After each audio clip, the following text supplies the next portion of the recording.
Elizabeth was pretty yet awkward. Did you notice that I included a conjunction in that sentence? I used the conjunction yet to link in ideas across that sentence. Hi everyone, this is Winnie or Miss Tang. A conjunction is a word that's used to connect words, ideas, phrases, and clauses together. It's used to build complex sentences, and it also helps us convey interesting and compelling messages. Today we are learning to use temporal, conditional, and causal conjunctions. This is because we want to write interesting and engaging sentences that connect and link ideas and messages in the text. Our success criteria today includes: great is I can recognize temporal, conditional, and causal conjunctions. Amazing is if you can write sentences with these conjunctions. Fabulous, can you describe these conjunctions and the impact that they might have on the reader? And can you explain the purpose of including these types of conjunctions in your sentences? With temporal or time conjunctions, the reason why authors might use this is because they are trying to communicate when events are happening in the story. And we can tell when they're using these conjunctions because they use words like first, next,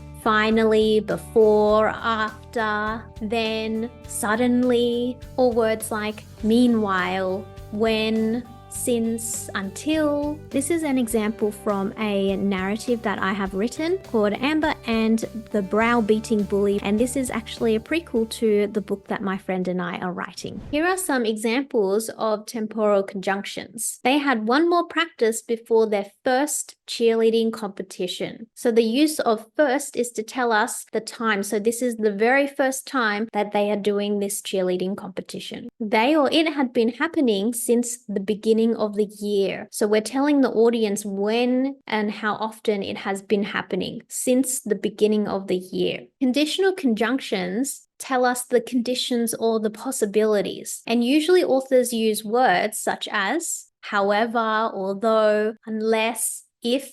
The reason why they use these conjunctions is because they're trying to describe the condition that needs to be met for something else to happen. An example would be, if you don't have anything nice to say, don't say it. Causal conjunctions show the cause and effect relationships. Some examples of words would be as a result, because, due to, so. The reason why authors use this is to introduce the cause, the reason, or to give an explanation for an action within a sentence. Here's an example. It grants you wishes, so you'd better choose wisely. Okay, now it is your turn. Can you find temporal, conditional, and causal conjunctions in the book that you are reading? Can you write your own sentences using temporal, conditional, and causal conjunctions?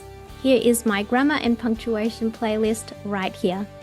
See you in my next video. Bye!